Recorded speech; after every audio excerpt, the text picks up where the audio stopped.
Hi, this is Joseph Williams, son of John Williams, and you are watching the Nerf Herder Council. What is up, everybody? Welcome to another episode of the Nerf Herder Council. I am your host, TB5150, also known as JT. We are live on the Facebook pages and YouTube channels of the Nerf Herder Council, as well as the Virtual Cantina Network. We are also live on our Twitch page as we speak, if you're into that sort of thing. As always, guys, we are brought to you by Audible. Go to audibletrial.com/NHC for your 30-day trial and a free audiobook download. If you would like to get customizable Nerf Herder Console swag, just go to shop.nerfherderconsole.com. If you would like to get some sweet Virtual Cantina Network swag, just go to tpublic.com/user/virtual-cantina. Guys, we are live at all of our fantastic locations every other Wednesday at 8 p.m. Eastern Standard Time. Without further ado, let me bring on a fellow member of the Empire. He is, of course, my best friend and co-host, AJ. What's going on, man? Hey, how's it going, man? Yeah, not our smoothest start tonight, but hey, it's a bit of an amateur production anyway. What can we say? Yeah, my damn computer froze. Like 2 minutes before we went live, it says, you need to do an update. I was like, oh boy, here we go. And sure enough, it wouldn't bring up the live broadcast. So there went that. So that kind of sucked. And then you just started rambling like it was live. And I went, do you know that you're not live, dude? Like, look, I thought once the video's rolling, we're on. So no. That's why I don't run things, man. Yeah. So how about my sweet new Biker Scout helmet that came in the mail today, huh? Look at that. Dude, that thing is nice. Look at that. You finally found a helmet that fits you. I know. All the damn Black Series helmets don't fit me worth a damn. So, but this one actually does. I mean, it goes right up against my mouth and stuff like that. But, I mean, if I could fit a fan in here, I could actually, cosplay with this thing if I mess up the one that is in my kit of armor. So at least that's good. So, yeah. But I'm very excited about this. We're moving into a new building at work. I have a Stormtrooper helmet and a Vader helmet on my desk right now. And I'm swapping them out for the Biker Scout helmet. So new desk, new building, new Star Wars. So there you go. Nice. So yeah, that's how you do it. You gotta make that thing your own, like right off the bat. If you're gonna be in a new place, you gotta make sure it feels homey. Everybody expects people hang a live, laugh, love. Stuff. Some people bring in Biker Scout stuff. Exactly. So can't breathe in this thing. So yeah, but this is pretty sweet. So I'm pretty thrilled with it. It was on sale for $75 actually. I pre-ordered it a while ago, and apparently the sale's going on now again. So if anybody wants one of these things, you can get it for $75. So yeah. So all right, let me take this off here real quick so I can get down to some serious business. Hopefully I don't rip my headphones out. So yes, this is a serious show. You need to take this seriously. Well, Uh-oh, I'm stuck. Shit, I'm stuck. But the headphones got me stuck. This is great. Hold on a second. This is too much fun. Oh, no. There we go. I'm stuck. Ow. All right, there we go. Woo. I was fine, but the damn, my headphones like caused a problem. Where the hell did the other one go? No, I ripped it out of my ear. Oh, look at that. So there's my new Biker Scout helmet. That was a good intro to the show. Wow, we're off and rolling. Welcome to the Nerf Herder Council, y'all.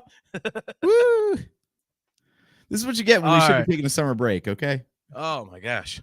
All right, so there we go. Maybe I'll put that on later. Who knows? So this is also known as a Hockey Hair Weekly, since you and I are both in that horrible stage of our hair grow out. So that's good. Mm-hmm.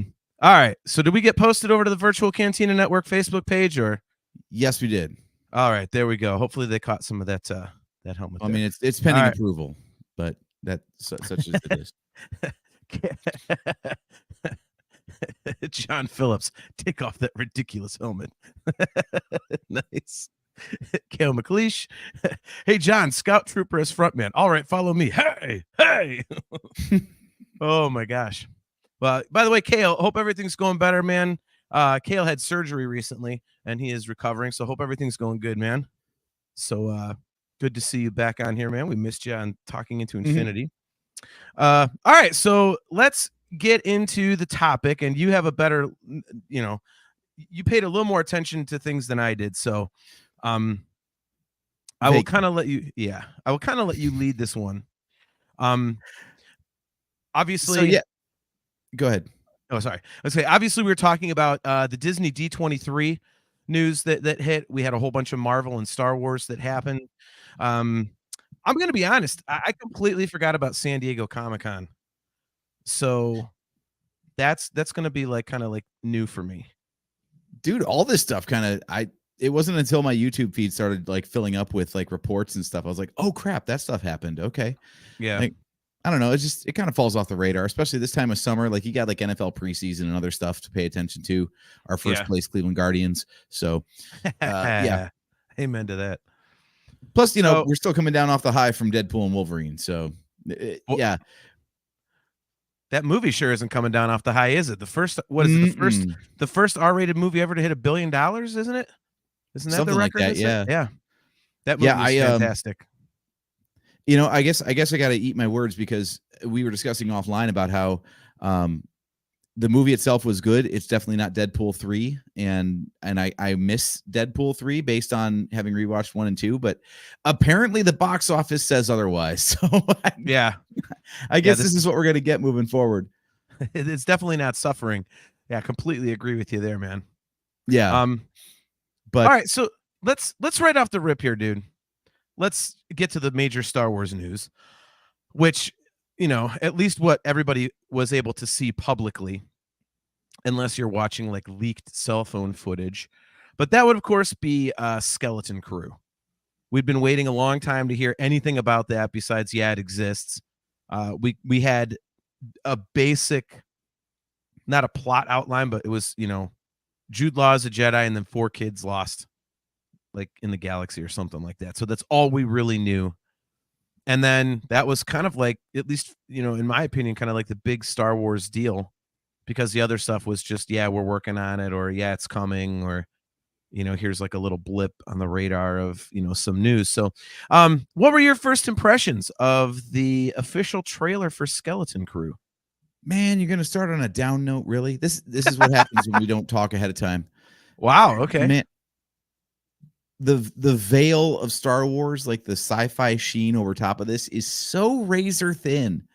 Like Star Wars Suburbs, like it's just a shot-for-shot remake. You could have plucked that out of E.T., except for the fact that the cars are hovering and there's an Ithorian walking down the sidewalk. But it's literally like somebody walking their dog, and they've got well-manicured lawns, and it looks just like the hills of, the suburbs of California, just like E.T. And I know that's what they're going for, but you got to try to make it a little more sci-fi than that, don't you think?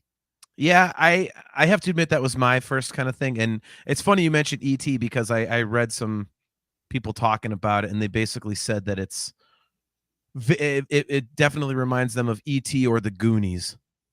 And when I saw the trailer, I was like, oh yeah, it does. I completely agree. Like, why do you have to have like houses and driveways and lawns? Like, what is that?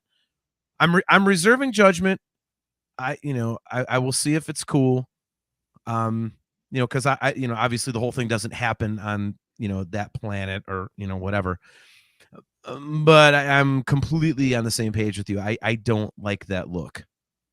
It's weird. Silly. I never realized before watching this trailer exactly how jarring it is to see grass in Star Wars, except for the Battle of Naboo outside of Theed.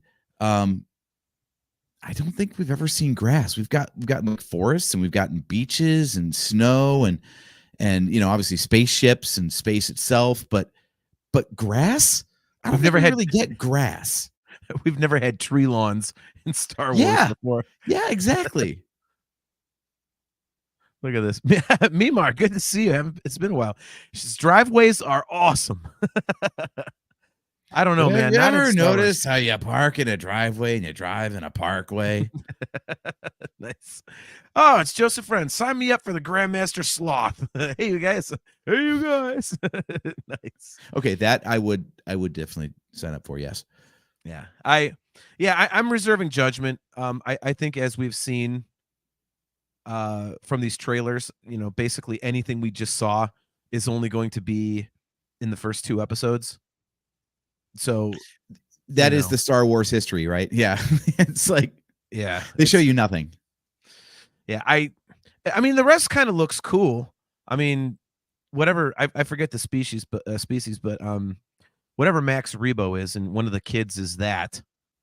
So that's kind of interesting. We don't see many of those, if any, besides Max Rebo. Well, in typical Star Wars fandom fashion, that's been dividing people as well. Why? The whole design of the character, because of the design of the character, there's always been this divide between the original artwork. It's never really been clear if Max Rebo was supposed to be more like a Doug, where they actually stand on their hands and their legs come up like crab-like this. So he was playing with his feet. The full body artwork, the concept art for Return of the Jedi, showed that as the design. Now, whether or not that's official, that's never really been canonized. But then the Max Rebo figure that we got from Lego has it as a standard, like, here's my arms, here's my feet, and that's how we work. So this show shows them like that, but that might not be true to the original design of Max Rebo. So it's something to get pissed off about. So of course the fandom latched onto it. Right. Yeah, I gotta be honest. That is a dumbass thing to get mad about, and I have to assume that they're not going to all of a sudden change how Max Rebo gets around, for this. Like, oh, we're gonna change canon. He doesn't walk and then play piano with his hands. He walks on his hands and plays piano with his feet. They're not going to do that. So, well, I think I remember hearing that that's exactly why Sebulba and the other Dougs were designed that way, because that was the intent for Max Rebo, and it kind of got like stomped out because no one knew. So they brought it back for another alien race. Could be. I could see him doing that. I mean, ideas get recycled in Star Wars all the time. So, yeah. No, I mean, yeah, I could see that, but I don't know. Anyway, the things people get pissed off about, seriously. Yeah, I mean, the rest of it overall, kind of what do you think? I mean, it looked cool. Again, they've built up a lot of, a lot of credibility with me in terms of the shows. So I will give it a chance. I haven't hated anything they've done live action. I mean, my most negative reaction was, nah, all right, whatever. And that was Ahsoka. Everything else have been like, all right, at worst, I'm like, well, that was pretty cool. Everything else, I've loved it. So, I'll give it a shot. If Jude Law does turn out to be a Jedi, are you on board with that? Or is this another problem of like, oh, gee, another Jedi that survived that we never heard about before? No, I'm fine with it. I mean, because at this point, dude, first of all, that's never bothered me, because it's not like, the Empire is all of a sudden going to be like, oh, we got every single Jedi in the galaxy everywhere. I mean, that's just not how it works. So that part of it has never bothered me. If it's like, oh, here's this Jedi they never caught. Like, oh, they missed this guy. Like, oh, of course they did. So no, for me, that's not a big deal. And so if it is a Jedi, okay. And dude, you know me, I like stuff with the Jedi and the Force. So if you involve that, then I think it's cool. And yeah, I'd be all for it personally. I think it's great. And I think Jude Law, just he doesn't that guy just look like somebody that should play a Jedi? I mean, come on. He's got a great face to be unclear. Okay. Like when he was I forget his character's name from Captain Marvel, but in that, like, he looked kind of slimy, even though he played a hero most of the time. You're like, yeah, he kind of does play both sides pretty well. And when he's got his hood down, he reveals it in this trailer. I'm like, not really heroic, but that is a thing that Jedi do. Yeah. Uh-huh. Yeah. Which, by the way, I want to know that day at the Jedi Temple, like, what class do they take in theatrics, where every time they've got to like make an entrance, they're like, okay, so what you do is you put your hood down first, okay, then you walk in, and then, yeah. Well, maybe that's like the home ec of Jedi school. Like no one really gives a shit, but you got to do it anyway just to get the credit. Like Jedi Entrance 101, whatever the hell they would call it. Like see, there you go. That's why the entrance of all the Jedi in Acolyte into that witch's coven temple, whatever. That's why it landed like a wet fart, because they just had their hoods down the whole time. They should have walked in like all, hoods down and then just stood there and be like, and someone would be like, Trinity? Right. Kale McLeish. Spoiler alert. You'll be fine because I don't think there are any of those magnificent creatures. Purgle. Oh, shut up, Kale. Don't you have a follow-up with your doctor to go to with that shit? Oh, man. Luke has spoken. Good to see you, man. He says, hello there. Hello there. I'm looking forward to Skeleton Crew. Looks like so much fun. I'm overwhelmingly stoked for Andor Season 2, though. Most anticipated Star Wars project right now for sure. Yeah, that we are definitely going to get to. So, yes. But yeah, to answer your question, I think overall, like I say, they've built up some goodwill with me. So I'm going to give it a shot. And I think it's kind of cool. I'll be interested to see what the actual story is, because as we saw with oh my God, I'm drawing a blank. What the hell was that most recent show? Acolyte. As we saw with Acolyte, the plot was not what we thought it was going to be at all. Mm-hmm. And so I'll be interested to see what this whole Skeleton Crew thing is actually about. So yeah, I think it'll be kind of cool. The teaser trailer does a good job of not telling you anything about the story. Like, yeah, it's about some kids, and apparently they end up in space, and they meet Jude Law. Why? Why does this matter? Why are we following this storyline? That's not here yet. So what I want to know is, and maybe this will come out in future months or after the show's released, but this thing has been in the can for a long time. This thing was ready to go for last year, and they decided not to put it out yet. So I wonder why that is. Like, why Star Wars can't get a solid enough handle on its production timelines and release schedule that it's like, because, like every show, it was same with Obi-Wan and everything else, where it's like, yeah, it'll come out. And, actually, it's coming out sooner than that. We're going to move it up by 2 weeks. And let's give you 3 episodes instead of just the one. Like they kind of make it up on the fly. And that just seems weird to me. Maybe it's like a post-production thing. Maybe they're looking at it going, we want to add this, or maybe the music's too loud, or just last minute tweaks or something. Maybe that's what what they got going on. I don't know. I agree with you though. It is kind of strange how it kind of ping pongs around.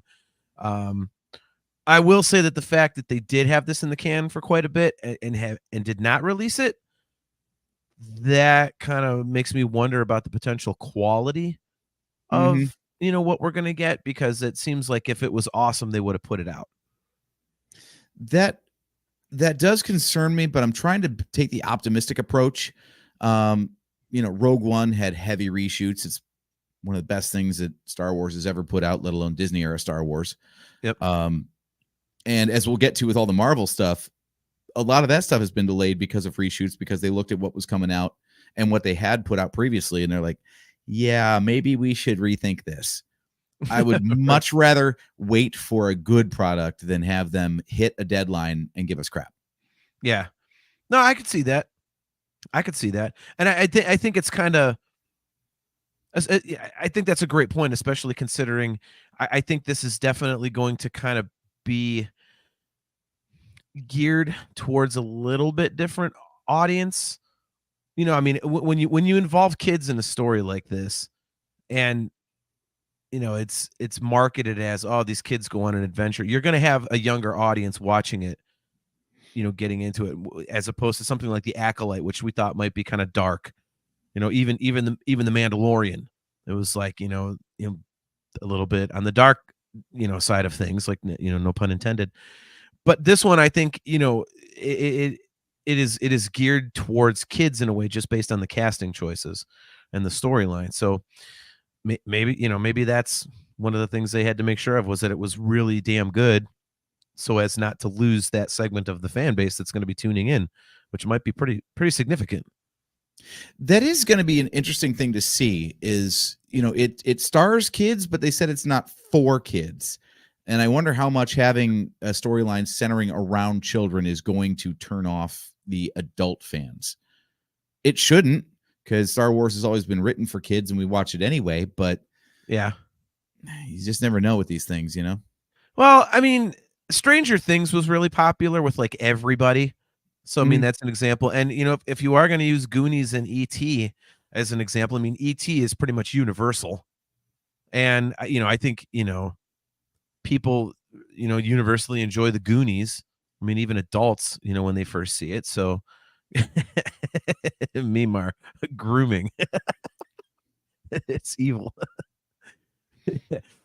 Joseph Wren says it's less likely to be a quality thing and more likely to be an agreement with other large studios. Like, who gets to release what show when? I don't know, Joe. That seems like, I mean, wouldn't you want to kind of step on your competition timing wise? Like, if they've got something big coming out, wouldn't you want to kind of be like, oh, we're going to beat them to the punch and put our big thing out, to compete with it, like to take eyeballs off of their product? Mm-hmm. It is going to be interesting to see how this goes as far as a streaming strategy, because all these companies are finding out that it's really dumb to distribute your own stuff. That's why the system was set up that way in the first place, was, you pay this money to make the thing, then someone else pays you money to show the thing, and that's how you recoup your costs. If you sell it to nobody because you hoard it for yourself, now it just costs you a lot of money. So I never thought about it that way. Makes a lot of sense. I don't know if maybe some of these decisions are business driven, like he says. I don't know what the behind the scenes stuff is, but yeah, there must have been something either in the quality of the show or from a business strategy standpoint that told them that end of last year was not the time to put it out. Yeah. I think they also had a pretty content heavy year last year. So maybe they were just thinking, like, if we spread this out more, maybe it's more of an event when it shows up. Like, if we got 4 Star Wars series running per year, it's like, what's the big deal? Like, no, I agree. We've been spoiled for content, so maybe they're purposely kind of like throttling back a little bit to make it more of an event when something shows up. Yeah. Well, I mean, and this will only be the 3rd one this year, right? Because it's just Bad Batch, Acolyte, and then Skeleton Crew, correct? I'm sorry, what was that first one? Bad Batch. Oh, Bid Bitch. Got it. I was like, did I misspeak? Like, what the heck, man? That's the one starring Hunter, Ricka, Echo, Tick, and Crosshair, and Omega, and Bitcha. Yeah, Bitcha. Bitcha. Nice. You really had me worried there. I was like, did I misspeak? Did I call it something different? What did I do? Yeah, so I mean, I get why that one's getting all the hype, because one, it was the only one that got a public trailer. The other 2 shows that we're going to talk about for Star Wars were all for attendees only, which I think is kind of cool. Oh, I definitely think it's cool. Yeah, I mean, as a celebration attendee, we know what that's like. Yeah, I mean, we've been over this on the show before. Hell yeah, I like that. I mean, what is the point of? I like when they simulcast panels, because then you can get the information. But I like when they reserve certain things. Luke has spoken, by the way. He says, we did get Tales of the Empire as well on May the 4th. Thank you for the correction, dude. Forgot about that one. Yeah, I've always been a big fan of them, giving, the convention goers like some exclusive stuff, because otherwise, what the hell are you spending all that money for? I mean, you got to give people their money's worth. I mean, think about it, man. Like the last celebration, we were going from Cleveland, Ohio to Anaheim, California, for God's sakes. So all that travel and time and money invested, and if we're going to get the same thing as, people just sitting their ass on the couch, I mean, what is the point? So yeah, I don't have any problem with that. Yeah, whichever way you do it, you're going to have people bitching. If it's not gatekeeping, then the people who spent all that money are going to complain, what's the value? And if they do gatekeep, then people who can't attend are going to bitch like, well, what about us? It's like those, Lego collector series sets where, I haven't spent $850 for my AT-AT. If there's a couple figures I'm missing because I didn't pony up, that makes sense to me. Yeah, if I pony up that cash, I want to have something no one else has. And isn't it like, I mean, if you think about it, like you have to side with the people that are spending money to go out to the convention, because otherwise, if you're just giving it away and they find that out, they're not going to spend money to go to the next convention. I mean, like people like me, like, I mean, you and I are a perfect example. Now that we've been to several celebrations, right? I don't give a shit what they do. I will always go to Celebration. But I think I can safely say that if you found out that you would get exactly the same content sitting your ass at home, you would probably be like, well, I've already been to Celebration. I'm not going. I'm going to watch it for free and not spend all the time and travel and money. In Am a I lot of wrong? cases, yeah. Yeah, Yeah. it's like you got season tickets for the Browns. I'll sit at home because I'm going to be watching the TV feed on the scoreboard anyway. So why pay all the money to go to the game? Mhm. If I couldn't get the game at home and I had to go to the stadium to watch it, well, now I've got an incentive to pay that money, don't I? Yeah. Yeah. I mean, it makes sense. Kale says, you did have what many don't have, ridiculous amounts of disposable income. That is actually not true, Kale. I do not have this ridiculous amounts of disposable income. I just save for this stuff starting well in advance. And spends his money on stupid shit. I Yeah. mean, we proved that at the beginning of the episode. So Yeah. Hey, wait a minute. That's not stupid shit. That's a must-have. In this life, there are needs and there are wants. Okay. My biker scout helmet is a need, not a want. Damn it. No, I think overall they're doing things right though. Like, yeah, so you get your first look if you're in person, and then within a month or so we'll probably get that on the YouTube channels, I'm sure. Yeah. So yeah, if you're just patient, you'll get it. But if you want it first, you got to be there. Yeah. No, I don't mind that. I think that works out well. Mhm. I mean, especially because part of the fun of going to Celebration is seeing those things. You know what I mean? Like, getting in the room, like, for the the opening panel at 11 o'clock in the morning on Thursday morning. And all of a sudden we're seeing stuff that nobody sees. This last Celebration we went to, we got the indie teaser, we got John Williams, and, we got Harrison Ford, and it's like, holy shit, man. Like, that's, I'm getting goosebumps thinking about that. And that's like, that's what you go for. That's what sells the ticket. And so, yeah, even if I wasn't able to afford to go to these things, even if, they did price us out of it, I wouldn't be pissed. I mean, I was it was not this year, but the year before. So was Celebration London or whatever the hell it was. I woke up at like 5 o'clock in the morning and I was watching the Star Wars live to catch the panels and then the interview stage and stuff like that. And it was cool, man. It was a great way to watch it, and I didn't mind when it was like, all of a sudden the screen goes black. They're like, let's show you this like thing, and then it goes black. Excuse me as I hiccup for like 2 or 3 minutes. Like, I didn't have a problem with it. It was like, it was still cool. I was sitting there building Lego and watching Celebration from across the pond, as it were, and it was a great time. I would love to know if like Comic-Con and D23 do things similar to Celebration, where you've got like the main stage where things are happening, whatever the panel may be, and then you've got the other theaters for the simulcast. So because it's one thing to say like, okay, if you're at home and you don't attend the event, then you don't get to see this.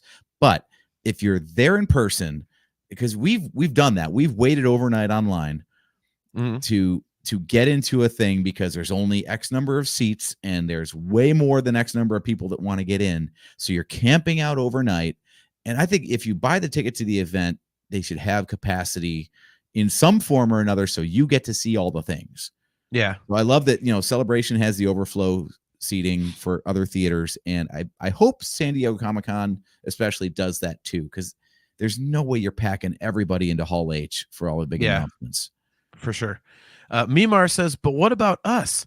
Well, Mimar, like I said, that's why I start saving well in advance. Perfect example is, let's say that Celebration is August of 2027, which it's going to be 2027. We already know that it's going to be the 50th anniversary of Star Wars. They're doing Japan in 2025, so they're going to take 2 years off.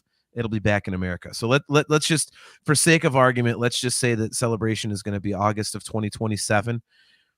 You're 3 years away from that right now. If you were able to save $100 a month, you would have $3,600 for Star Wars Celebration at by the time it pops up. And as you're saving, that'll cover hotel, that'll cover airfare, and then a bunch of spending money. So, it is doable. I mean, it's definitely doable. It's just you got to come up with a plan. But that's a whole nother episode. But it's not as expensive as some people think it is. Or just start an OnlyFans. Yeah. Right. Yeah, there we go. Nikolai Ryan Hall, good to see you, man. Thanks for tuning in. He says, I find your lack of faith disturbing. If you can't afford to go, you just need to wait for the leak posts within a week. There you go. You got those too, man. Yeah. All right. So we also had some more Star Wars news coming out of D23. Of course, let's get right to the thing I think everyone is looking most forward to. I would have to say that is Andor season 2. Would you say people are more eagerly anticipating Andor season 2 or the Mandalorian and Grogu movie? Oh man, that's a tough question. That is tough. I would love to hear people sound off on that in the chat because, man, I'm so stoked for Andor season 2, but the other one is a movie. Yeah, it's Star Wars in theaters, and we haven't had that in 5 years. It's going to be 6 or 7 before this thing comes out. Yeah, how incredible is that? I mean, but we then were spoiled. Yes, and on the other side of the coin, I was going to say, like, I can't believe it's been that long, but then I think, well, between 2005 and 2015, we had 10 years. We had 1983 to 1999, so we did have that.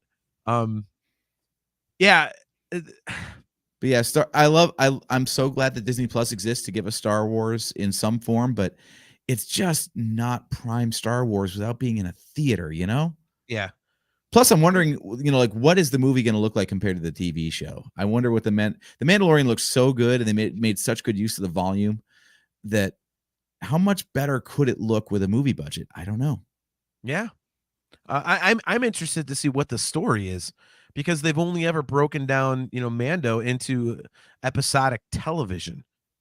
So, they've had, 6 to 8 hours or, 6 to 10 hours, whatever the hell you want to call it, for a season. And now they're going to have like 2 hours and 15 minutes. So what is that story going to be? It's going to be interesting. I mean, that was always like the big question with like Star Trek, for example, right? Like you get these like hour-long episodes. That's the format of the thing, and then now you've got a major motion picture. Like, okay, so if you don't have a season to tell your story, what does that look like? Yeah. Mm-hmm.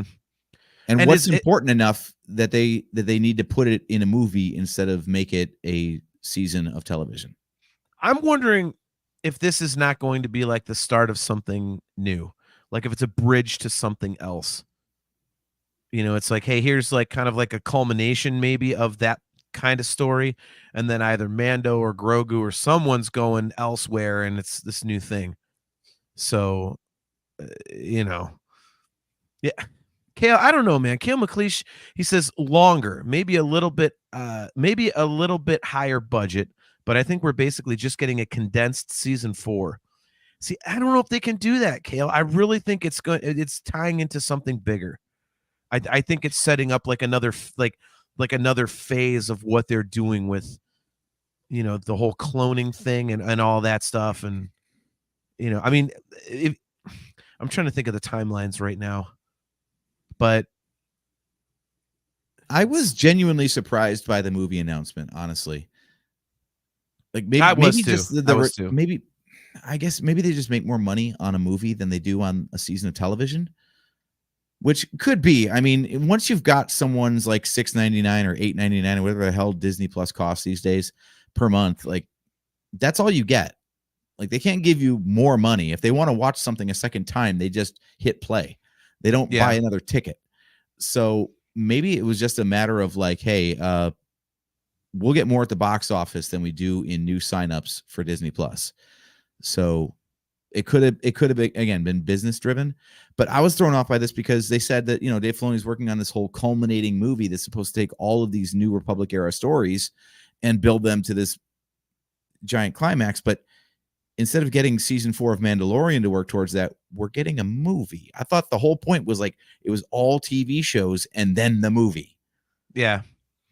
Well, the interesting thing to me is I'm wondering if it's going to somehow, some way tie into the Rey movie, because we know that, you know, that's going to be basically like the resurrection of the Jedi Order.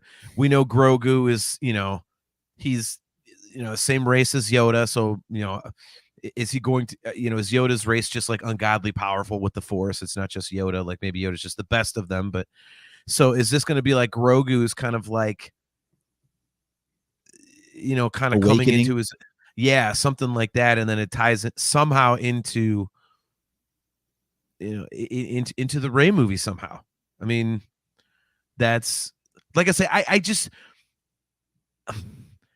know that it was this big culminating event, but am I wrong in thinking that they haven't done enough with these storylines yet for there to be something to culminate to? I mean, it still kind of seemed open-ended a little bit to me. Yeah, you know, this is why we're talking Marvel and Star Wars on this show, because both of them have this problem right now where the new stories they're telling a lot of separate stories that don't really seem to be funneling together, even though we're being told that they do. Yeah. Like, yeah, you got Moff Gideon over here doing cloning stuff, and yeah, there's Mandalorian Grogu over there, and Grogu, you know, was captured by Pershing and had blood drawn, but where that goes, they're not really overlapping. Not like a ton. And you know, you've got Ahsoka doing her thing with Thrawn. So okay, so there's Thrawn over here. You've got the Imperial Remnant over here.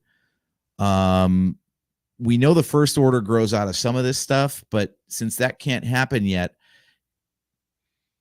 I mean, is Thrawn going to get wrapped up in the cloning thing? Yeah. Well, like they're kind of hinting at two separate threats, and I don't think that they really work well together. Well, like I've said many times on the show, I think somehow like Favreau and Filoni, maybe not Filoni so much as Favreau, because Filoni's like, you know, the new George Lucas, but man, I really think they're trying to write a bunch of stuff that makes the sequel trilogy,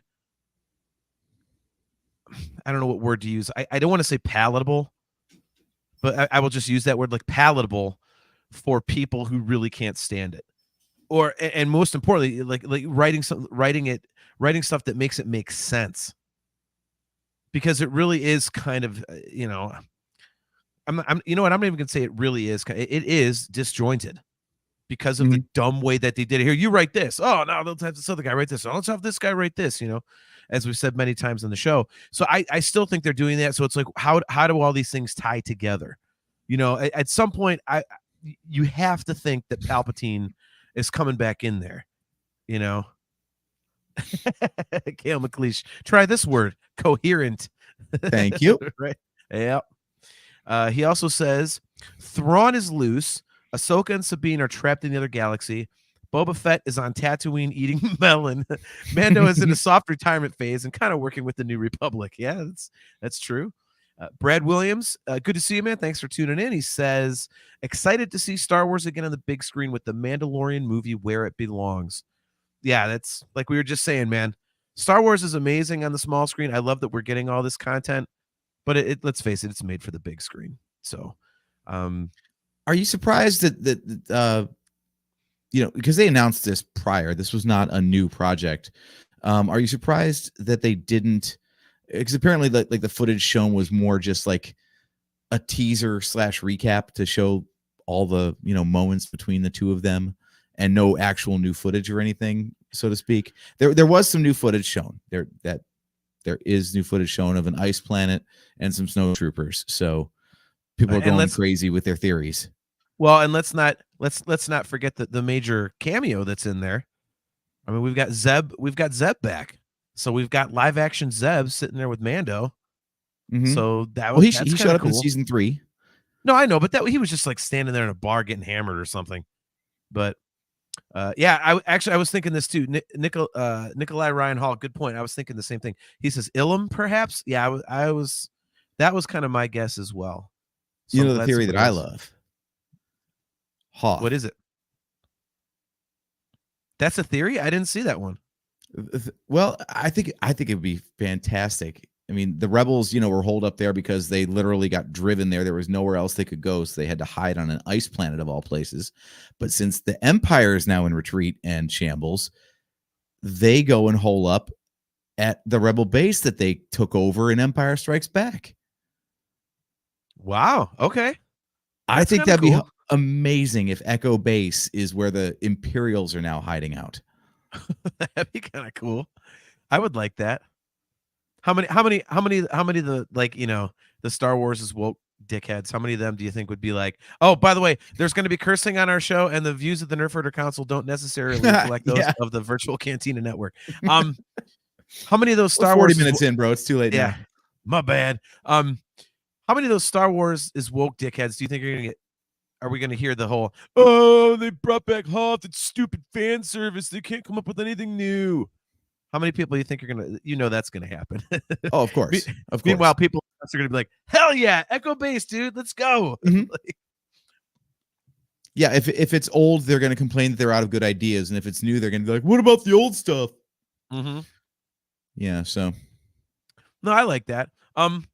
What I like even more is the Andor season 2 stuff because it's 12 episodes and it happens over a period of 3 years. And isn't it like every 4 episodes is 1 year or something? Isn't that what they said?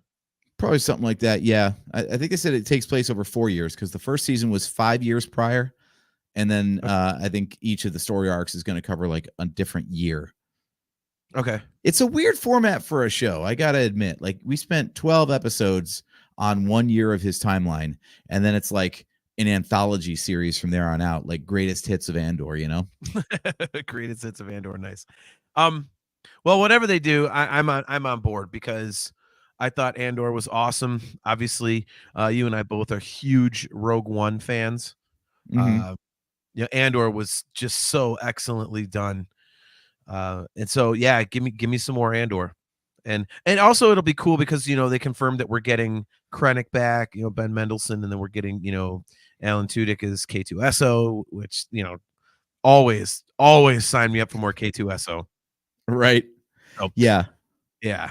Yeah, I can't wait for that stuff. That'll be interesting too, because they've already told the story of how Cassian and K2 met in comics. So I wonder if they're going to stick to that storyline or just steamroll it for their own interpretation instead. Because Gilroy was not involved in the comic book, so he might just take the George Lucas approach, be like, "This is my story, and I'm going to tell it the way I want. I don't care what you said." I have to admit I don't see that happening. I think at this point everything is so well controlled, and I don't think that it pretty much everything. Well, hell, not pretty much everything they're putting out is canon. So I don't think they're going to go against their own canon, and do something like that. Like no, I don't like that explanation. I'm gonna go with a different thing. Well, there's still layers to it, though. There's still levels of canon. Like the first episode of the Bad Batch showed where Caleb Doom was in Order 66, and that was also shown in comics first and does not line up with that. So it's similar, but not the same. True. That's true. Okay. All right. I stand corrected. Okay. Which I'm fine with that. As long as the broad strokes are maintained, who cares? Yeah. I mean, how many people are reading the comics? I mean, I don't think it's a significant enough portion of the fan base for there to be a huge backlash of people going, "That's not how it happened." Mm-hmm. So we've got a great conversation going on in here in the chat, though. Nick Hall says, wouldn't it make sense to show Ilum transitioning to Starkiller Base then? Being in the New Republic era, pre-First Order, but post-Empire, that is a cool idea. Yeah. I really like that idea. Yeah, that could be a lot of fun. And then, yeah, Kale says, yeah, just thinking that Mando being pre-TFA would make Ilum ideal. I like that idea, cool, too. And it does tie into the sequel trilogy, like we said, like I've been thinking that they're trying to do. Okay, so it's been decided. They've got two possible approaches that would be good. If it's a third new planet, we riot. Well, you never know, man. I mean, this isn't the sequel trilogy where, you got to cram as much new shit in as possible, no matter what. So, I guess we'll see what we get. But I between those two options, I could see either one being valid, but the way they love to dredge up old stuff, like you might have forgotten about. I mean, we got Mando's cruising around in an N1 starfighter at this point. And prior to that, it was a Razor Crest from the Clone Wars show. So clearly they're not opposed to dragging old stuff up that you might have forgotten about. I would lean more towards Hoth than Ilum at this point. yeah, Kale says, it would make sense given that we see the AT-AT stand up could be an old walker getting restarted. I mean, that makes sense. So, yeah, I mean, I don't know. I mean, we were talking about, them building up some goodwill with me. Nick Hall chimes in with, hell, it even allows tie-ins to Jedi Fallen Order and Survivor. Yeah. I forgot about that. They do show the beginnings of Starkiller Base being forged in those games. That's pretty awesome. Well, and there's your potential Cal Kestis. You never know. Oh God. Okay, who needs to show up first in live action? Sam Witwer or Moynihan? I forget what his first name is. Dude, it's got to be Sam Witwer. He's done his time. Let him get on camera. I think so too, honestly. I mean, you have to. It's kind of like how we were all bummed out that Ashley Eckstein wasn't Ahsoka in live action. We're like, really, man? Come on. Like, you got to give it to her. So I feel like Sam Witwer's just going to get a cameo though. Like he's not going to be a big character. He'll just be like Nick Hall says, like Sam Witwer unmasked. Like, yeah, he's going to be like one of the snowtroopers or something, and he'll just like pull his helmet off. He'll be like the first trooper in canon chronologically to take his helmet off on screen. Finn was the first one to do it on screen. I was going to say, yeah. Well, I mean, he's just going to be a trooper and he's going to pull his mask off or something. And like, oh my God, it's Sam Witwer. It's just like one of those in jokes for the fans, Do you think they could really do that though? Because don't you think that he's popular enough that the fans are kind of like, are you serious? That's all you're giving him? I don't know. I could see them doing that, but by the same token, I'm like, I mean, do right by the guy for God's sakes. He's put in his time. He's paid his dues. Let him be someone. I think it'd be hilarious. It's like John Williams being the bartender in Rise of Skywalker, Yeah. Oh, Lucas Spogan's got a really good idea.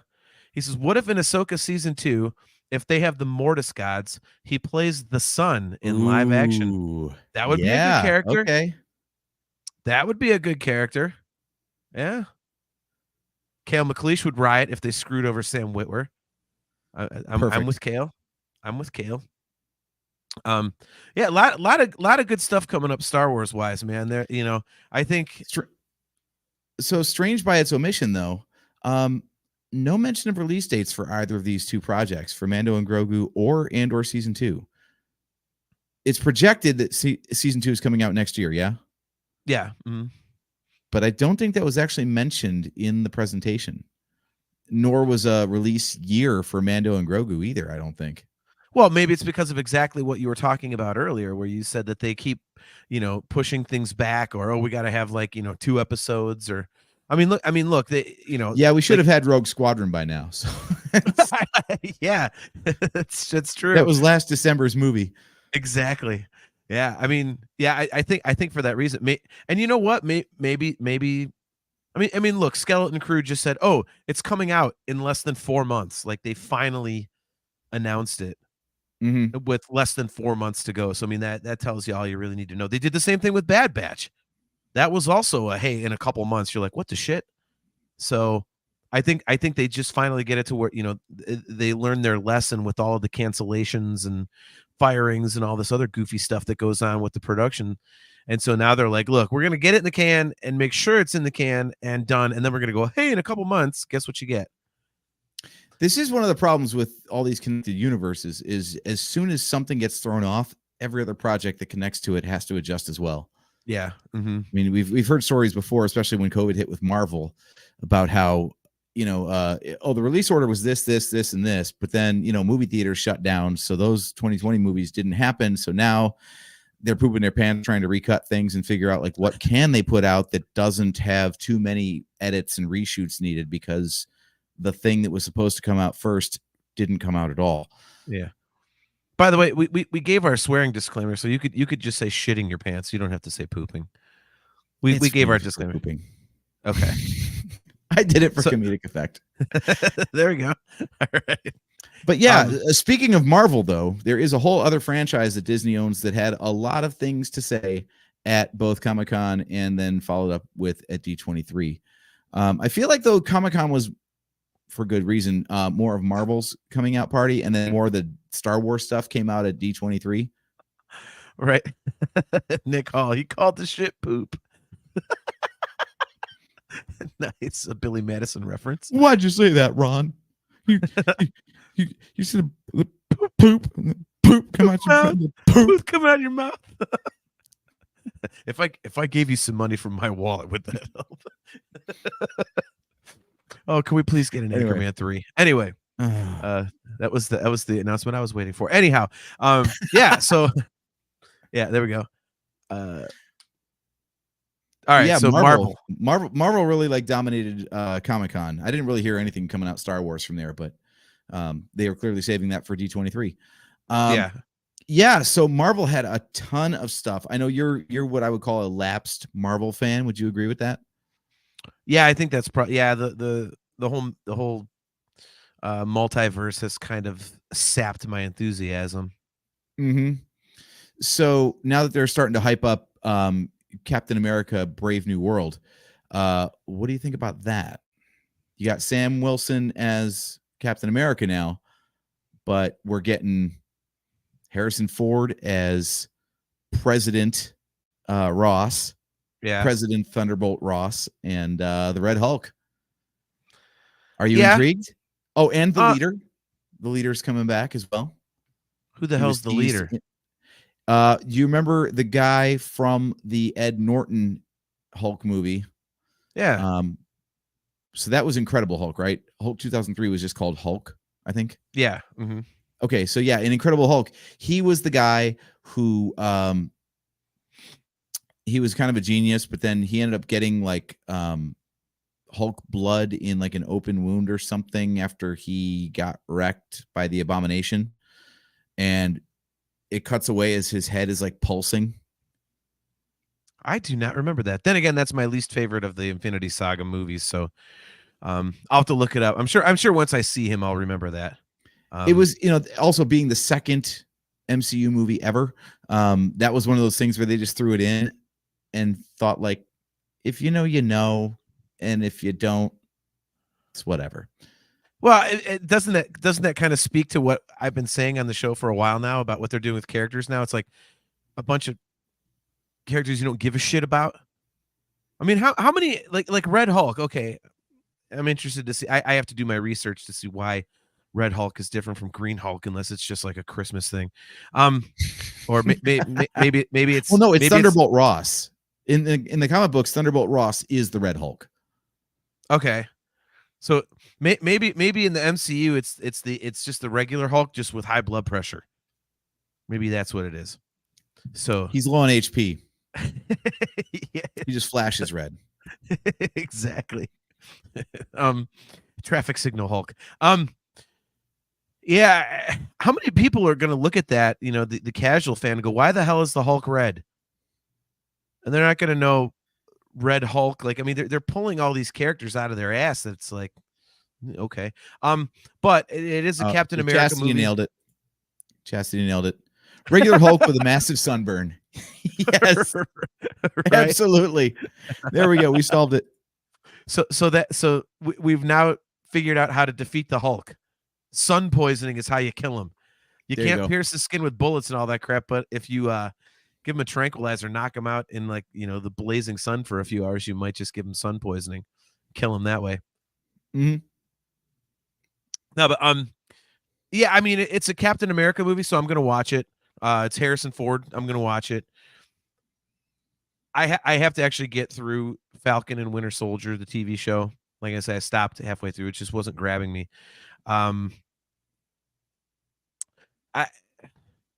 I know that in the comics, like Sam Wilson and the whole Falcon thing, like that's how it goes.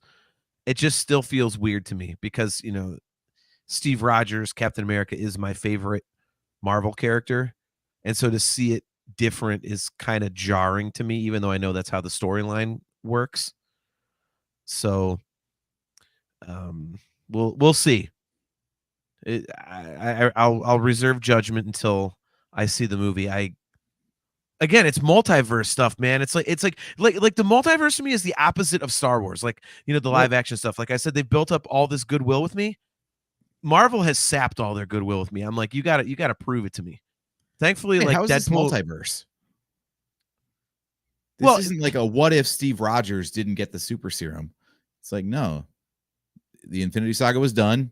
He decided to hang out back in the 40s until he got old, and he gave the shield to Sam Wilson. it all ties into the damn multiverse. But no, here's the thing. That's what I was saying. Like, Star Wars has built up goodwill with me because they put out some really good stuff. I'm like, okay, even if something looks wonky to me, I'll come into it with an open mind. Marvel has put out a bunch of shit that I haven't liked at all. So now if I go into it, I'm going, I'm expecting this to be crap. And, you know, hopefully I'll come out pleasantly surprised. You know, I mean, we said it. I was worried about Deadpool and Wolverine. This is why I wanted to bring this stuff up tonight, actually. Yeah, because I know you're very selective with like what Marvel stuff you'll pay attention to. They, like you said, they've been putting out crap and they lost your goodwill. So with the stuff coming up, all being properties that you are into, I was wondering if your response would be excitement, especially after Deadpool and Wolverine being, you know, much better than their recent Marvel stuff, or trepidation and, you know, like prove it before I'll buy in kind of thing. I need them to prove it to me. There have been too many misses in a row. You know, like Deadpool says in the most recent movie, you know, miss after miss after miss. Yeah. You know, and so for me, they're gonna have to really kind of get back on track, I think. Now that being said, I like the stuff that they announced. You know, I mean, Captain America: Brave New World. Again, it's a Captain America movie, and you know, in the trailer, it's, you know, they basically combined Falcon and Captain America. And unless I'm wrong, I saw something in the trailer, and I watched it twice, but I probably, it was just probably went by in a blip. So, but I thought I saw something that kind of looked like he had taken, like he did something like a physical action that looked like he may have taken the super serum. So maybe, I mean, does that happen in the comics? Does he get the super serum, Sam Wilson, or? I have no idea. I hear that that's one of the things that one of the angles to this version of Captain America is that he's not superpowered. That's what I thought too. Which strains credibility. Like, sorry, man, we all get tired. We all suck at running compared to superheroes. So if he's going up against like the Red fucking Hulk, who's not just Hulk, but Hulk with anger issues, like, Jesus Christ, man. Yeah. There's no way in hell he's surviving anything that guy does to him whatsoever. All right. It's like back in the day when WWE had Big Show versus Rey Mysterio. Like, in a real fight, you know that squished like grape, you know? Squished just like grape. Nick Hall confirms no, Sam doesn't take the serum. All right. Well, all right. Okay. This is what I thought too. He says the only super soldiers to be Cap were Bucky and Steve in the comics. All right. And then there's it was my understanding. Isaiah someone. Did you get to the point in Falcon and Winter Soldier when Sam met Isaiah? I don't know who his last name is, but anyway, he was a guy.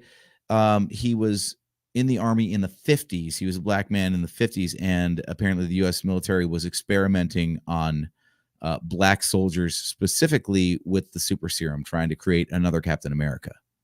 I did not get that. Oh, he said Patriot, Isaiah Bradley. There we go. Thank you. Nick Hall, man, it's like a third host tonight. I It was gonna says say, you that know was your lore, man. yeah, nice. He's a good reference in the chat. We should stop bringing his comments up and just take credit. Just like that way our audio viewers will be like, man, these guys really know their shit. Like, we're just ripping Nick off. He says, yeah, Right. Nick says that was Patriot, Isaiah Bradley. And Yeah, you're right. So, He says so Cap's he was the shown to be in the best. movie Yeah. as well. Okay.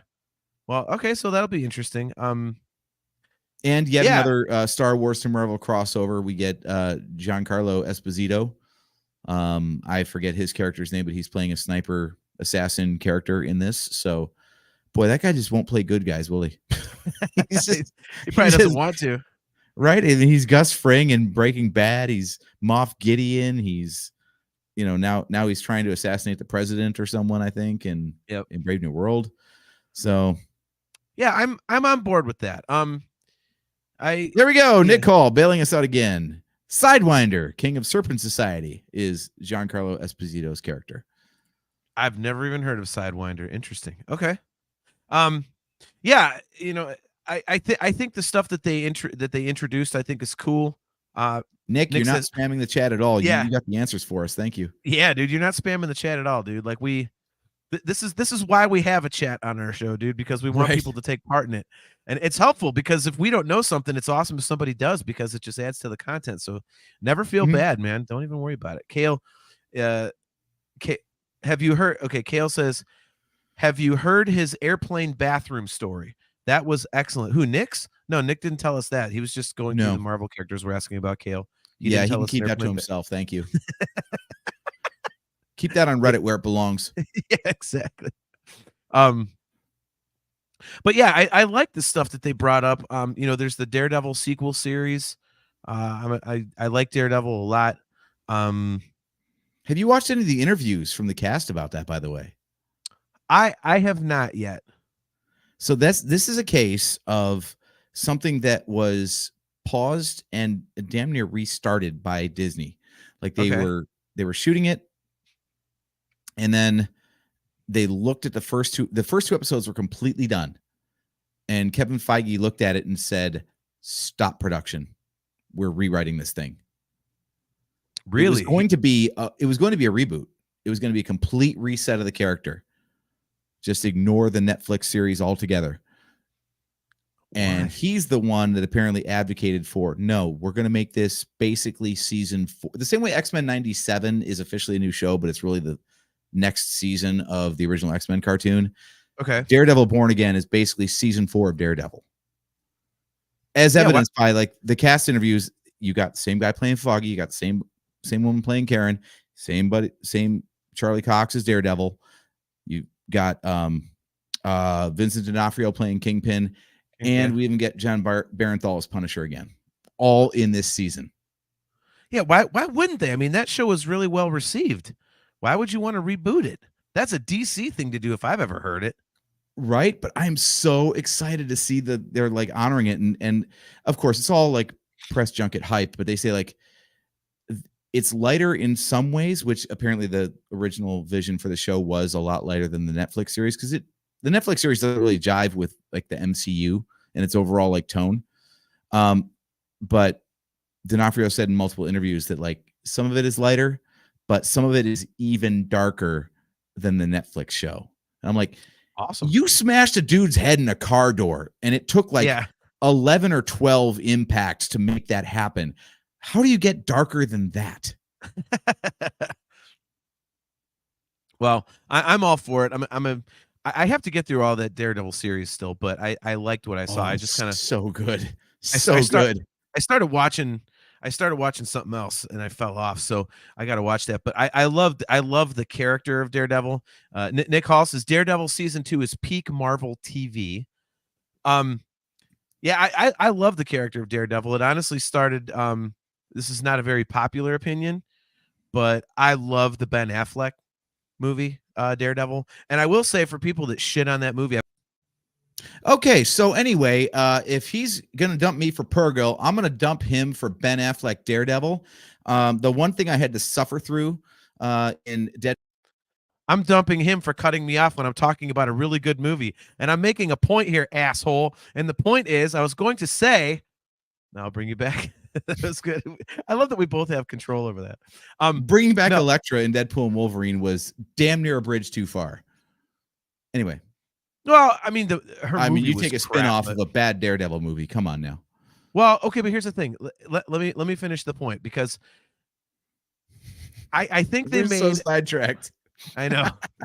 I think they made a big mistake in cutting the movie the way they did, because there's a director's cut of that movie that's like 30 additional minutes, and it makes way more sense, and it flows so much better than the original cut. Like, because the original cut kind of jumps, the story is there, but when you see what they cut out, like, I watched it, I'm going, why in the hell did they cut this out? It explains things so much better. So if any of you guys who don't like that movie are willing to give it another chance, if you can find the director's cut of that, watch that version. It makes a world of difference, in my opinion. I'd like the original one just because I thought it was a cool concept and stuff like that. I enjoyed it. I know I'm in the minority.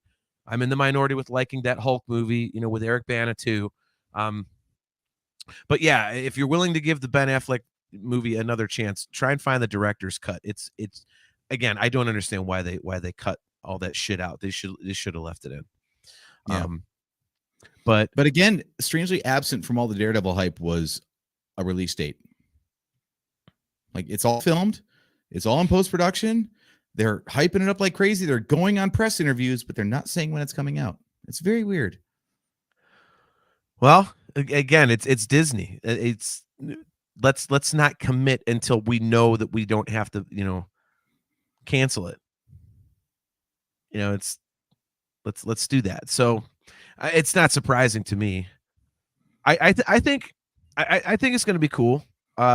To back on topic and not the Ben Affleck one. Yeah, I like that a lot. I think that's cool. Like you said, a Daredevil, the show was excellent, so that it's always good to get more of that. Before we get out of here, we have the other major elephant in the room to talk about. I wanted to save this for last. The new Avengers movies, where the bad guy is Dr. Doom, and Dr. Doom is played by Robert Downey Jr. Right? Kang is gone. What an idiot. That guy, that guy's like that dude for the Browns that we're dealing with right now. So for those of you guys who aren't Browns fans, we didn't have a first round pick this year. Our second round pick, he's got a huge domestic violence charge against him. I'm like, the guy, his career hasn't even started, and it's already over. Yeah, he's basically going to end it because he's just an abusive dick. So I'm sorry, maybe it's negative of me, but when people pull that shit and they've got the world at their fingertips, like, I don't feel bad for you. That's just just blatant stupidity and ignorance. Like, anyway, jumping back down off my soapbox. Yeah, I don't know how I feel about Robert Downey Jr. I mean, it's going to get me to watch. I will say that. I mean, I would have watched because Dr. Doom's cool as hell anyway. Mm-hmm. But with Robert Downey Jr. being so great as Tony Stark, I'm like, okay, like, I want to see how awesome he is as Dr. Doom.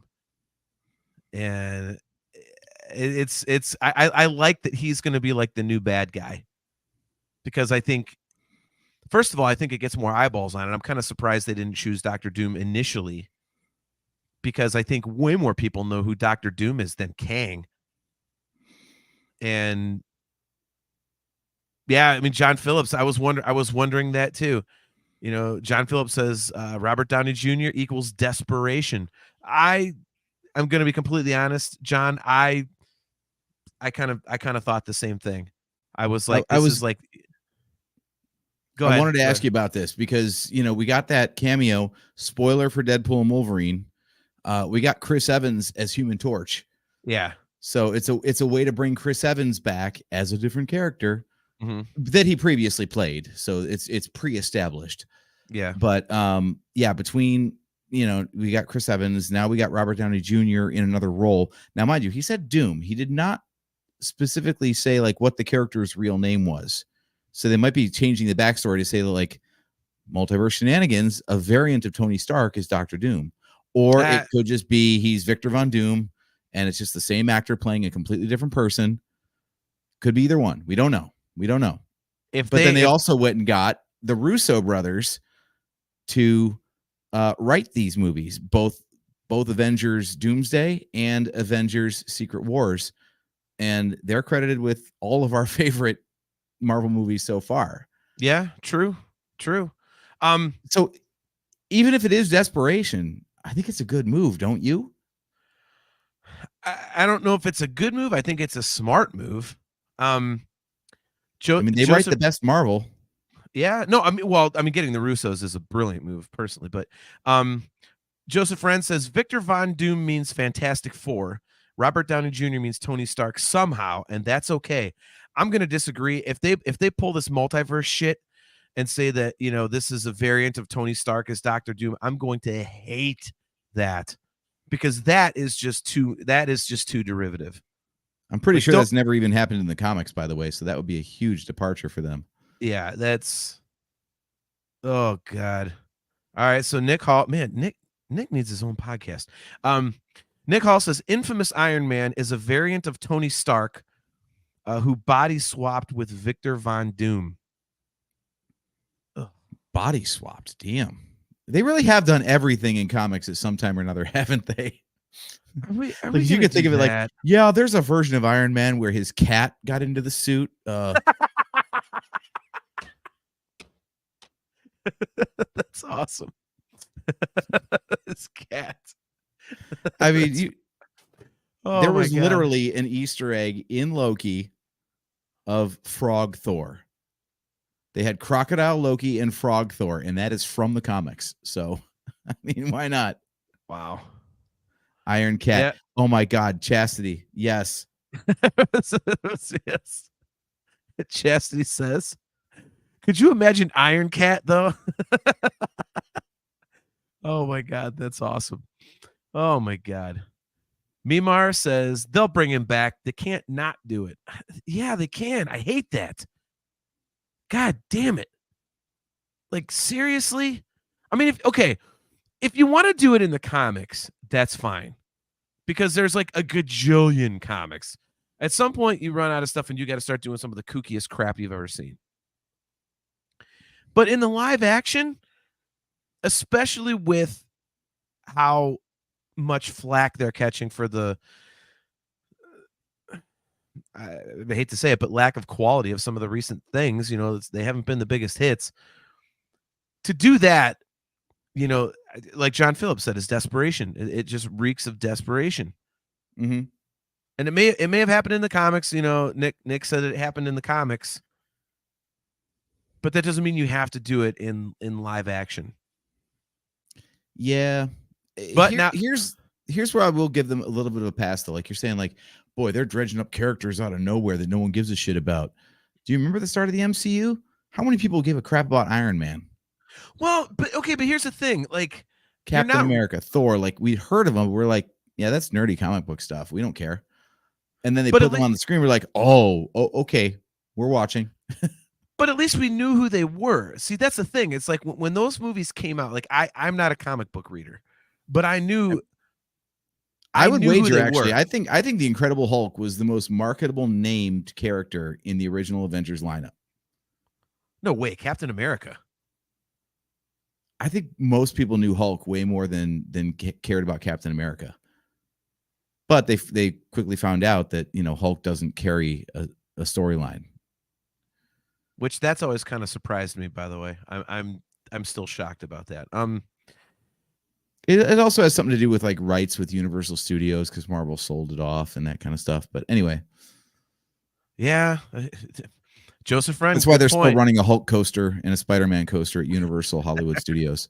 Right. So. Joseph Friend, he says, John, you're right. I don't want them to bring back Tony Stark, but it's comic book movies. They will. You're not wrong, dude. You're not wrong. Yeah, I mean, as much as we loved seeing Han, Luke, and Leia back and Chewbacca in the sequel trilogy, the only reason they did that was because it gets butts in seats. Yeah. And Chastity Crawley says it. People knew Hulk because of Lou Ferrigno. Yeah, I mean, again, not wrong at all. I don't so know. to say like, oh, they're dragging characters out of nowhere, like that's how the MCU started. So to say like, well, you know, who the hell is Shang-Chi and who the hell is Red Hulk and who the hell is Sidewinder. Falcon or Sidewinder or, you know, any of these people, like they're virtually as famous as the people they started the MCU with. We're still waiting for a proper new X-Men and the one project we don't really know much about, so we won't talk about it. Fantastic Four. Yeah. So we're finally getting a new Fantastic Four, but that's the first family of Marvel right there. And it's like an afterthought because the MCU was so huge without them. They were like, all right, I guess you guys can come in. That should be a huge deal. But instead we're like, where's Iron Man? Where's Captain America? Where's Hawkeye? Like those are the B-level characters compared to Fantastic Four. But the way the movies went, they're an afterthought now. Yeah. I mean, I do see. I always use myself as kind of a barometer for the Marvel stuff, dude, because like what a surprise. Well, no, but follow me here. Like I said, I don't read the comics, but I am tertiarily aware of characters and names. And so I knew, obviously, you know, Hulk. And I mean, Chastity said people knew Hulk because of Lou Ferrigno, but I know Captain America. I'd heard of Hawkeye. I knew Black Widow. You know, I knew the original Avengers, you know, Thor, obviously. Like I knew that. And I'd heard of the whole Falcon storyline, you know, people, you know, in talking to my buddies who read the comics are like, oh yeah, Falcon becomes whatever. You know, I had to study to do, you know, Winter Soldier and shit like that. But now they are getting into people. I'm like, who the hell is that? So I would say that they're on the same level as like the X-Men or Fantastic Four, but I think you make a good point that now people are like, oh, they don't really care. But I think that's a product of the movies that they've appeared in not being great. I mean, the first two X-Men movies were really good. And then after that, the quality just kind of fell off. I didn't mind X3 or what's it called? The one where Jean Grey goes all ape shit. Like X3, The Last Stand. Yep. The Last Stand. That's it. Yeah. I mean, I thought that was cool. There's one again, I'm in the minority on. But you know, after that, you know, Days of Future Past and all those things, I was like, okay. The Fantastic Four movies were not good. So they're basically untapped resources at this point. But I think there's like a little bit of trepidation with people because the movies have not historically been awesome like the other like the Infinity Saga films have. Mimar ready for the last stand. Nice. It is going to be interesting. One thing that I think seems obvious is one, Marvel is trying to get its shit together again. We only got Deadpool and Wolverine. That's it. That's the only Marvel movie we got this year. Yeah. Good. I would rather have quality over quantity. So quit pooping out movies, especially in the wrong damn order. Like, again, classic example, like you didn't watch Secret Invasion, but Secret Invasion is a very Nick Fury centric story. And he's this old broken dude who's been off on a space station, which is where we find him in the Marvels. Mm-hmm. But he's just, that's the thing. Is like, he's old and broken. He's out of touch. Like he hasn't really been doing his job. He's had a Skrull as a shapeshifter doing his job for him for a while. And it's kind of unclear exactly when that happened. Already weird. Okay. That was covered in, I forget what show. That might have been in Miss Marvel. I don't even remember. I've watched them all and I don't even remember. But point is, like, you get this like cocky, you know, typical comedic Sam Jackson performance in the Marvels, and it picks up like right after you get this miniseries where he's old and broken and has to like get his groove back, kind of a thing. And it ends with basically the president of the U.S. declaring open war on all Skrulls. Like, the shapeshifter threat is real, and he's like, if you see one, kill it. Like, how do you go from that to like happy-go-lucky Sam Jackson? But if they had come out the other way around, where you start with happy-go-lucky Sam Jackson like we're used to, and then he turns out to be old and broken, it makes more sense. So hopefully by slowing down, they're talking to each other, and I would have much rather have less Marvel over a longer period of time and make sure it's good. Yeah, no, I agree. Good Marvel is so good, isn't it? Yeah, dude, it bums me out that I haven't been into it. Like, I love Paul Rudd and Ant-Man, and I went to that movie. I was like, what the fuck am I watching? And Doctor Strange was kind of weird. It was like it was just a special effects dump. It brought in that dumb what if crap. I'm like, what is this? Like, what are we doing here? Multiverse of Madness, the second Doctor Strange. Yeah. And I'm like, what? Like I said, and I mean, Nick Halls is bringing it up, so now I'm worried all over again. He says, I'm worried for the future. If people don't like the multiverse, the incursions leading into Secret Wars is going to suck. Well, that count me in as nervous for that, Nick, because I'm just not a fan of the whole multiverse thing. It's just there's no stakes. It's too weird. There's no stakes, and oh god, Chastity Crawley. Anytime they want to make a shitty MCU movie, Nick Fury should show up and say, I recognize the council's made a decision, but given that it's a dumbass decision, I've elected to ignore it. Good point.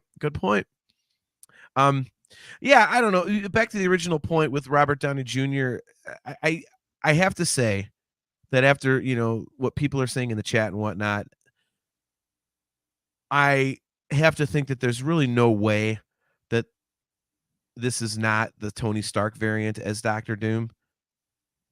It just seems to make too much sense and way more sense than just, hey, we got Robert Downey Jr. back just because we need to start making hits again and everybody loves him, so we're going to cast him as a totally different character and expect you to, forget that he was Iron Man for however many years. Mm-hmm. So I think so. Basically, he's going to be that variant. And how are people going to respond to that? Like the average fan that doesn't know that. Like if that was not explained to me tonight, and I didn't know that going into that movie, I'd go, what the fuck is this?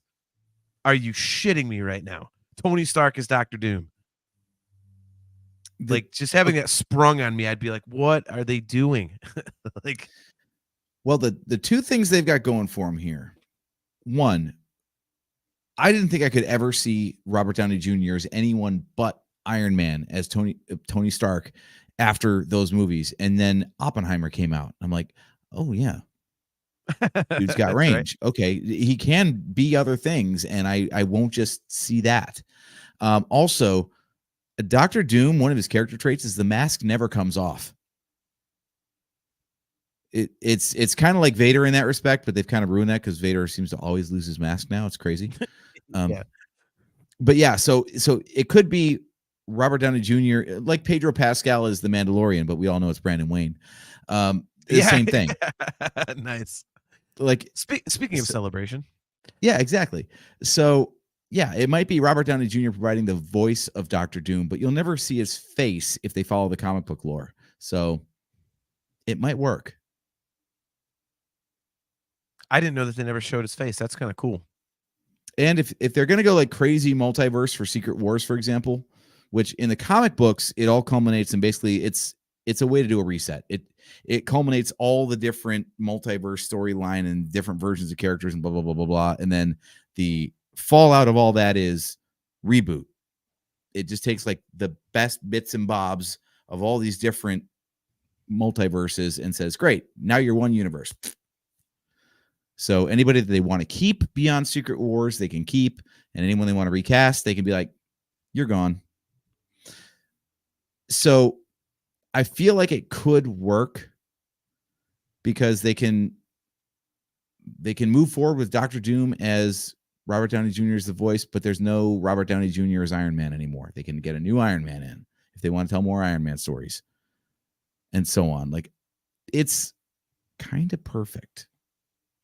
Or they could just do the Spider-Man meme and have Robert Downey Jr. as Dr. Doom and Robert Downey Jr. as Iron Man. They're pointing at each other outside the van.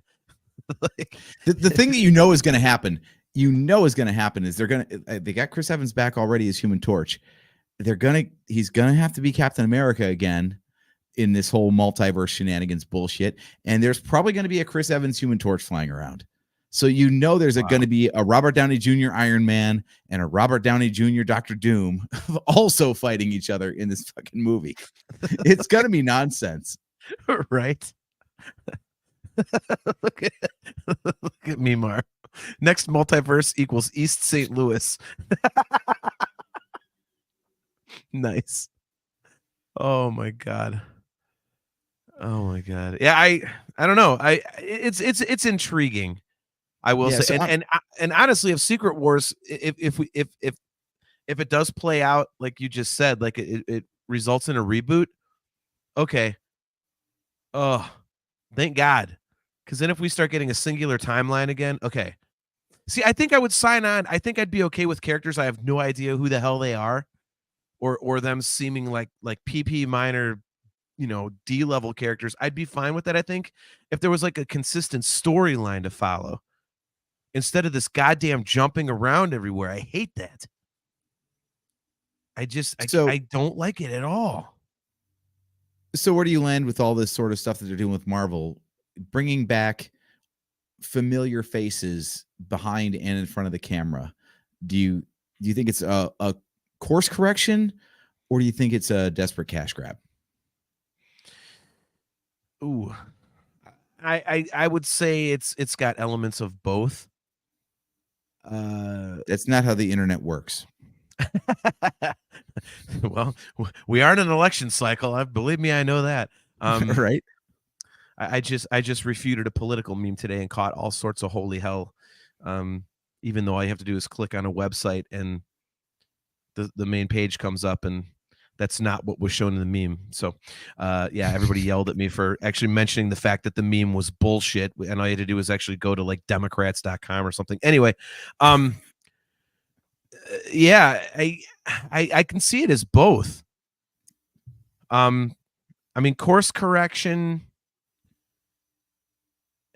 Maybe it's just a really intelligent decision because, let's use this as an example. The Tony Stark Dr. Doom thing as an example. They know that is part of the actual comic book storyline. So they go, oh shit, this can actually happen. And Robert Downey Jr. is like the most popular actor in the entire, Marvel Cinematic Universe. We could legitimately get him back in here. People will pay money to come see him, and it's still part of something that already happened. So, I mean, I could see that, but yeah, I mean, it on the outside looking in, it does seem kind of a little desperate. That was my first thing when they said, "Oh, Robert Downey Jr. is Dr. Doom." I said, "What the hell is that? Are you shitting me? Like what? Right? Scarlett Johansson is going to be the Red Hulk now or something? Like we have like Mark Ruffalo is going to be the Black Panther or whatever the hell. I don't know. Like, let's just recast everybody that like, so, I mean, where do you stand? What do you think? I'll have to see the way the characters play out to know if putting the actors in different roles works, but there's nothing wrong with getting the Russo brothers back. I mean, Winter Soldier, Civil War, and Infinity War and Endgame are just S-tier Marvel Cinematic Universe. So if with them helming the next two Avengers movies, I'm very confident. And I wasn't up to that point. Like, they announced the titles of them and everything, and we had no idea how they were getting there. And I'm like, all right, we'll see how Shang-Chi can lead the new Avengers, I guess. But with the Russo brothers writing the script, I'm like, all right, we're good. We're in good hands. I think this is going to be worth watching. Why didn't they announce the Shang-Chi sequel, which is if you dig deep enough, you find it's officially titled Shang-Chi. Yeah, that guy's still here somewhere. Right. The one thing that they did that was well received, and he has been in nothing since. Yeah, like they don't even mention the guy. They don't even say a word about Shang-Chi. Like, they had that huge movie that was I thought it was pretty cool. It was interesting. Mm-hmm. I didn't know who the hell he was. It was a cool movie and cool concept and stuff like that. And then nothing. Just nothing. Yeah. Like, yeah, not it's even crazy. The one thing they did in like, Phase 4 that was actually popular, well received, and a new character, and they're like, "Yeah, you're never going to see him again." Yeah, right. I've always wondered that. Like, why are they just like shitting on that? Like, what the hell? So yeah, that's and they said it's only like 2 years before Doomsday comes out at this point. I think it was 26 or 27. It might be 27, but we know we're not getting any more movies this year. So they've only got 2025 and 2026 to somehow culminate with this Avengers Doomsday movie. well. I I don't mean, think but I I mean, don't know that's a how the lot of hell they're going to make that happen. that's a lot of time, though. Do you think about it? I mean, they were putting out like a movie like every 3-4 months for a while there, with like the end of the the end of the Infinity Saga. I mean, you've got Captain America early next year. So they've got time to have something. I mean, there's got to be other stuff. I find it hard to believe we're just going to get Captain America, next February, and then you got Squat until 2026. The two movies that we know of that are coming out are Captain America and Thunderbolts. And those are directly tied together. You get Thunderbolt Ross and both. Thunderbolts is okay. Damn it, I was trying to wrap this up. Anyway, yes, okay, that was okay. also something that was covered at Comic-Con. So Thunderbolts in general is basically an anti-hero / villain team. Kind of like Suicide Squad in the DC, where it's people that are definitely tweeners, like various members. The lineup that's been announced for Thunderbolts in the MCU is oh, come on. What is come on, Nick, you got to bail me out here. The guy who starts as his new Captain America and Falcon and Winter Soldier, US Agent. So the bad Captain America in Falcon and Winter Soldier is in there. Red Hulk was a member at one point. I think he's going to be on the team. I'm not sure. They're definitely going to have the Soviet version of Captain America. I forget what he's called. He showed up in the Black Widow movie. I was going to say Black Widow. Yeah. Yeah, Black Widow's dad. Also Florence Pugh's version of Black Widow is in there as well. And I think they might get the young Kate Bishop. I think they might get the new Hawkeye on the team as well. And Ghost, if you remember her from the second Ant-Man movie. Not at all. She was the villain. Anyway. Red Guardian, that's right. So he said, okay, so Nick Hall says, man, Nick, you are like a yeah, Nick, thanks, Nick. Nick, anytime we announce a Marvel show, you better tune in, dude. You're like our encyclopedia. He says it's Yelena Beloved, Red Guardian. Grab a camera Bucky, and a mic. You're welcome. Yeah. Yelena Beloved, Red Guardian, Bucky, Ghost, and John Walker. Yeah. Oh, Belova. Okay, Yelena Belova. Okay. Yeah. So yeah, Bucky ends up on the Thunderbolts. So you're going to get Winter Soldier on kind of an anti-hero / villain team. Okay. Him and Red Guardian, you got me right there. I thought Red Guardian was pretty cool. Yeah. Now, whether or not they're going to be like heroes or villains, apparently they played both in the comics, depending. So could be interesting. But yeah, outside of those two things, I don't know what's coming up before Doomsday. So if you're going to come up with a new Avengers lineup, who's it going to be? They haven't really tried to bring anyone together. Deadpool wants to be one, but they're like, no. I guess Wolverine could be in there. And then what are you getting? Like Miss Marvel? Captain Marvel? Ooh. Photon? I don't know. Yeesh. All right, let's see. I'm looking this up just to... let's see. Point is, like, the MCU started in 2008, and it wasn't until 2012 that we got the first Avengers movie. So they really haven't done anything to lay the groundwork for a new Avengers team yet. There's really not been connective tissue. So I don't know how they're going to have 2 years of movies that's going to bring this team together. I think maybe the story of Doomsday is bringing the team together. Could be. All right, yeah, so like you said, let's see here. Oh, the Fantastic Four is next year.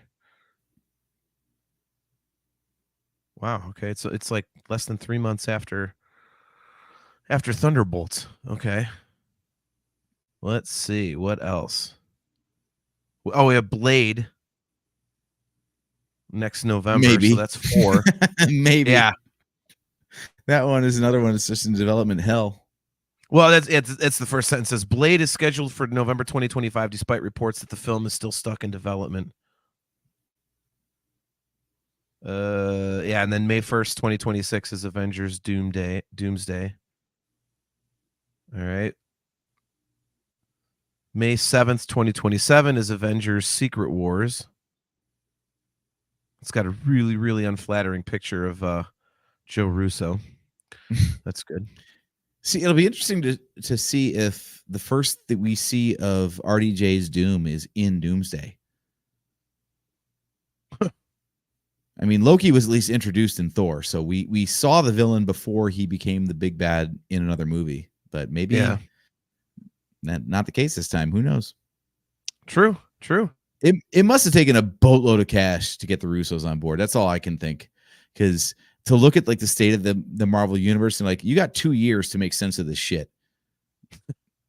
I would need so much money. Like, well, if I already had a mansion, I'd need 3 more.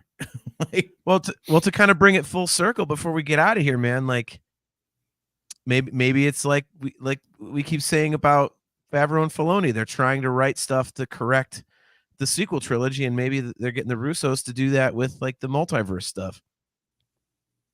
Who knows? That very well everything's could be. Got highs and lows. Hopefully, we're coming out of the lows for both franchises. I really want to believe that, but okay. So, final question for you then before we go home with this. Are you feeling more optimistic about the future of Star Wars or the future of Marvel? Oh, the future of Star Wars beyond a shadow of a doubt. But again, it's, you know, I don't think Star Wars has had a big stumble. I mean, to this day, the big stumble for me with Star Wars is Rebels. I mean, wow, you are in the minority on that one. I'm not a huge fan of it, but it was very well received. Well, I would say the sequel trilogy is the big stumble. Well, okay. I can that's see a trilogy of a stumble.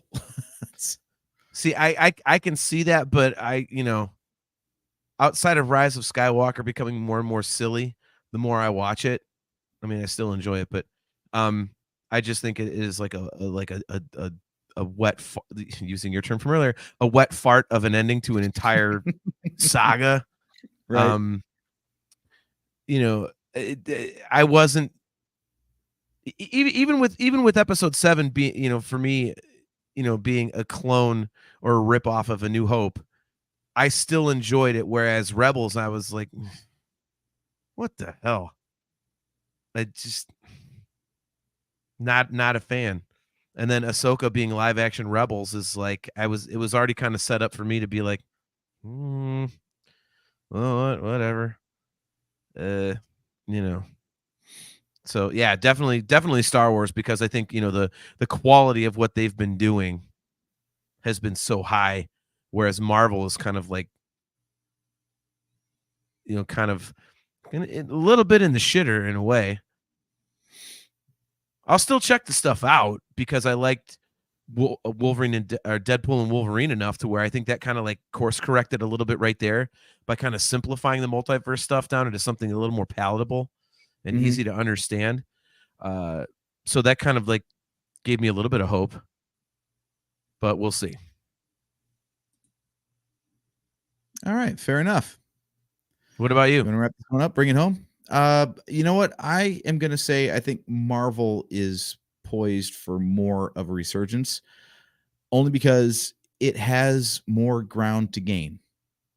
So same opinion, same opinion as you, but I'm taking different outlook as in like, Star Wars was never in so bad a spot as Marvel has become. So the rebound won't be as pronounced. All right, I could see that. I'm more excited to see what Marvel does moving forward than I am to see what Star Wars does moving forward, just because I haven't been so starved for interesting Star Wars that I'm jonesing for it at this point. Okay, we'll see though. Skeleton Crew, I'm very pessimistic on. I will admit to that. I don't like tree lawns and driveways and shit in Star Wars. Like, stop. That to me was a bad decision right off the rip. Thankfully, we're only going to see it for probably like a few minutes For all we know, that might be the only scene that shows that. The one in the trailer. Maybe they're pulling a Rogue One. They made that scene just for the trailer. Let's hope so, man. That'd be awesome. That'd be awesome. So, all right. Well, great episode, dude. That was fun. I think we can all agree, regardless of where you stand, we've got a lot of really interesting stuff coming out. So, for us nerds, there's a lot of great things on the horizon, which is awesome. Hell, we even got to talk for a split second about Celebration, which I don't care how the goddamn stupid ass. I don't care how goddamn far away it is. I'm already looking forward to Celebration 2027. That is on my radar, dude. Like 3 years out. It's, I'm Speaking of 5 years, Star Wars hiatuses. Yeah, exactly. I don't know. Hiatus. Well, so I think I would be remiss if I didn't end the show the way I started it. If I can get this damn thing on. There we go. Let's do that. All right. I knocked my earbud out, so I won't be able to hear it. There we go. All right. We end where we began. There's a Dream Theater reference for Kale and Chastity there. So, all right, guys. Well, that's going to do it for another episode of the Nerf Herder Council. Thanks for tuning in. Appreciate all you guys in the chat. Nick Hall, who is our Marvel savior tonight, much appreciated. Always great to see Kale and Chastity. Luke has spoken. Great to see you. Mimar, haven't seen you in a bit. So thanks for that, everybody. Appreciate you guys tuning in. John Phillips, great to see you, man. We will be right back here in 2 weeks. The date is going to be August 28th. So on Wednesday, August 28th, we'll be here, and we are going to be talking Alien. Mostly probably Alien Romulus, but we will be discussing, the Alien franchise. So we're going to be digging into a little bit of sci-fi horror there, which, if all things go well, I will also be discussing on Tuesday with our very good friend Chris Mock. I will be appearing on Mocktails from the Cantina. I don't know if it's going to be live or not, but I'll post something about it on our Facebook page if it is. But so Wednesday, August 28th at 8 p.m. Eastern Standard Time, we will be discussing Alien Romulus and the Alien franchise. So make sure you guys tune in for that. As always, guys, we are brought to you by Audible. Go to audibletrial.com/NHC for your 30-day trial and a free audiobook download. If you'd like to get customizable Nerf Herder Council swag, just go to shop.nerfherdercouncil.com. If you'd like to get virtual Cantina Network swag, go to tpublic.com/user/virtual-cantina. If you are looking for audio replays of the show, just Google Nerf Herder Council podcast. We are pretty much everywhere. And if you are watching on YouTube, don't forget to click the like button, click the subscribe button, and smash that notification bell. And, that way you're notified every time that we go live. So, got anything else for us, AJ? I'm good for this week. I'm stoked to watch Alien Romulus this weekend, actually. I'll be doing that on Friday. Very cool. Yeah, I got to pick what day we're going. It might be as early as tomorrow, but we'll see. But I definitely have to watch it before Tuesday. So that'll be fun. So all right, guys. So as always, I am your host JT at Dog Pound Jedi. He is AJ At Drake Adams 579. And we will catch you next time. Hey.